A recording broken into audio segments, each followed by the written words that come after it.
After crossing the border into Vietnam, I was absolutely stoked. But soon I realized getting a 1-month visa was a big mistake. And here's why.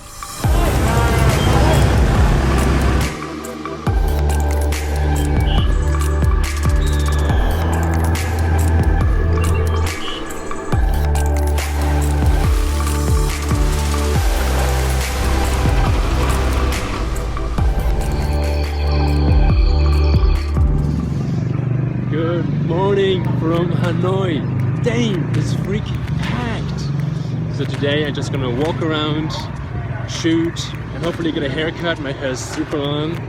So yeah, that's what's gonna happen.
Hanoi was busy, chaotic and noisy, and to be honest, I liked it.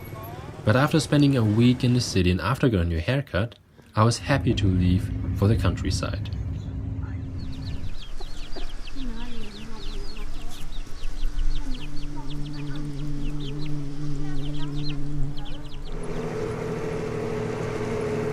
So yesterday I took the bus from Hanoi to Sapa, and it was actually a sleeping bus, like a sleeper during the day. That was kind of weird.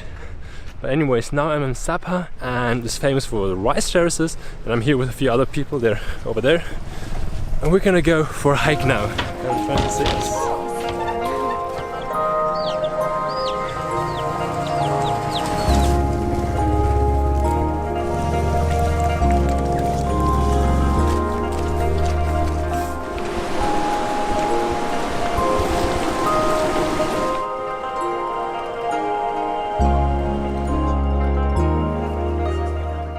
Actually, walking around on our own and trying to find some nice spots didn't really work out. We ended up at this construction site. The path was quite slippery, we didn't know where to go, and after Luca stepped into some water buffalo poop disguised as a rock. Yeah. It's a fake rock! Yeah, a fake rock. We called it a day and headed back to the hostel. The next morning, as the clouds moved away for a bit, we got in touch with a woman from a nearby village, who would be our guide for the day.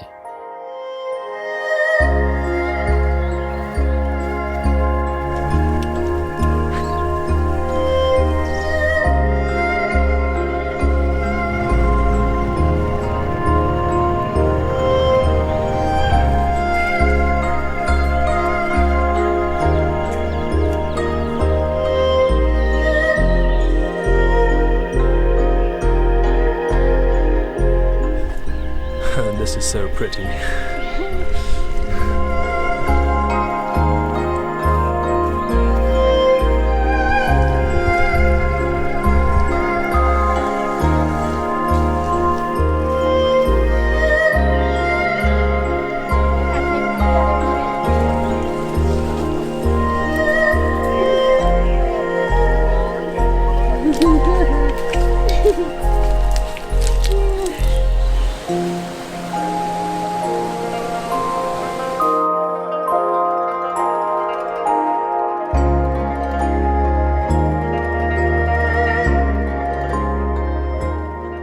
Our guide and her friends showed us around. It was a tough hike, rewarded with a beautiful scenery along the way, and an interesting insight into the local communities.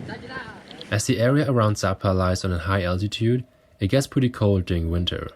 This was the only warm spot in the hostel. So after a few days, I was desperately seeking a place a bit warmer and away from the clouds.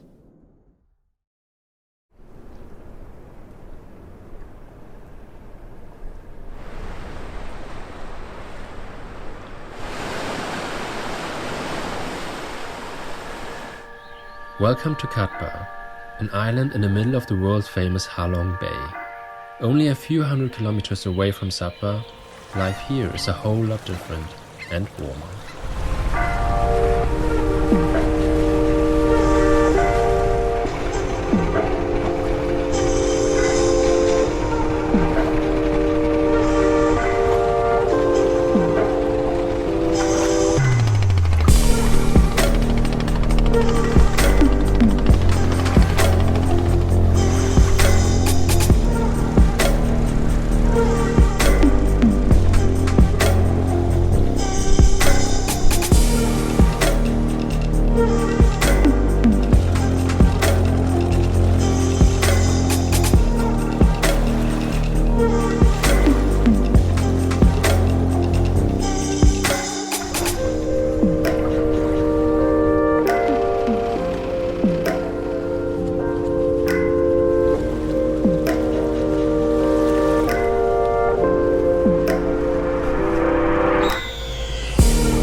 Are you ready? Yeah. The next few days I spent with these two friends. We've met before in Hanoi, and together we explored the island.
After Katba, the three of us headed to the national park Ninh Binh, and we soon grew into a big group.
After a few days riding around in our scooter gang, rain set in again and drove us away from this paradise. The time has come for a big goodbye, as we all headed for different directions. So that's it from Ninh Binh. Tonight I'm gonna take a night bus to Phong Nha. Night buses. I love them and I hate them. It's great for saving time while traveling a big distance with an accommodation for the night on top. But the sleep you get is well below average, and the next day I'm always a bit grumpy. Especially if I get lost and can't find my hostel. Oh man, so yeah, I walked into the wrong direction. Holy shit. Yeah, shut up, man. Dude, I'm gonna eat you. So yeah, I walked into the... Anyways, I made it to Phong Nha Ke Bang, eventually found my hostel and headed out.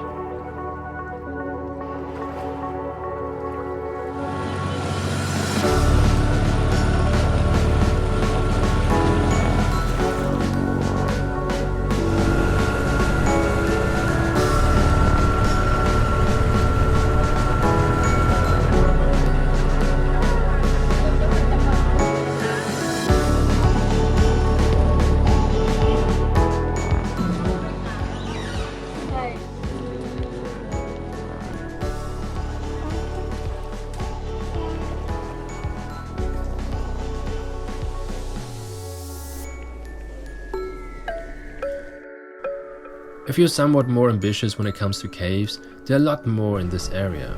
The more impressive ones take several days to explore and a few hundred up to $1,000 for permission and a guide. I've been told it's quite worth it. But for me, as a low-budget traveler, that wasn't an option. So I teamed up with a girl from the US, rented a scooter, and we went for a ride.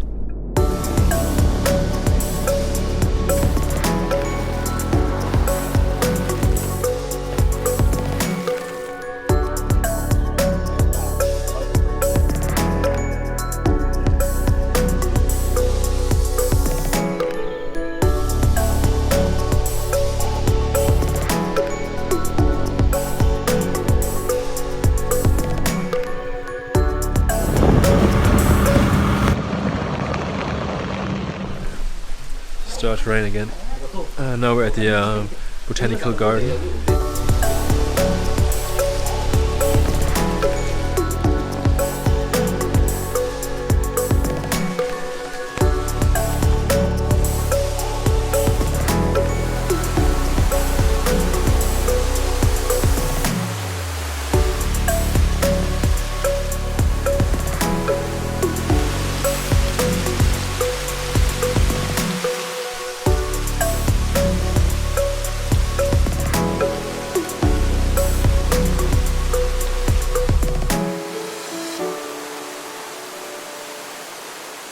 The beauty of northern Vietnam left me speechless. Every place has been absolutely amazing, picturesque, and often rainy as well. As I mentioned in the beginning, I made a big mistake by getting only a 1-month visa, because most of it was already spent traveling in the north. So I headed to Hoi An, the city right in the middle of Vietnam. Here I could extend my visa. Hoi An was one of those places that are praised by some travelers. To be honest, I was a bit underwhelmed and didn't really understand the hype around it. Okay, there are some lanterns, some boats, a Japanese bridge, more lanterns, a construction site which looked kinda cool, and a party place, and a night market where you can buy lanterns, which do look pretty. There were two things I was impressed by. First, this amazing tree, and the food. The food was great, and I miss it. Actually, I miss it a lot. But luckily I was in great company, and together we visited my son.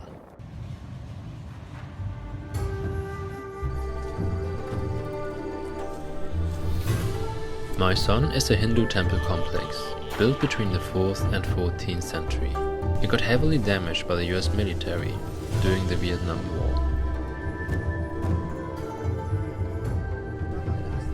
In Hoi An, I thought it was a good idea to rent a scooter and to do the Hai Phan Pass, a road with a beautiful scenery leading to the city of Hue. That was not a good idea.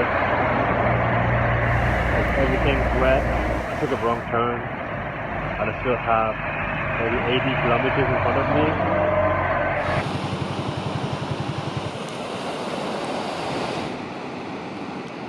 So I couldn't really enjoy the scenery, but I eventually made it to Hue. Here, something really shitty happened. Okay, so today I rode from Hoi An to Hue on a scooter. and I was documenting it with my action cam, which was actually a present from a few friends back home. And I left that piece in the scooter, like the whole thing was for nothing. Like it's the first time I really saw that I lost it. All the footage is gone. Coming to Hue was the worst fucking decision of my life. Like, I came here, I rode in the rain for 5 hours to lose my fucking camera. I just called the scooter rental place and I ran there through the rain at, I don't know how late it's, like 9 or 10 p.m. And the woman, she was really nice. She showed me the scooter, I checked everything's empty. I was very upset about it and super angry at myself. Even these guys couldn't cheer me up.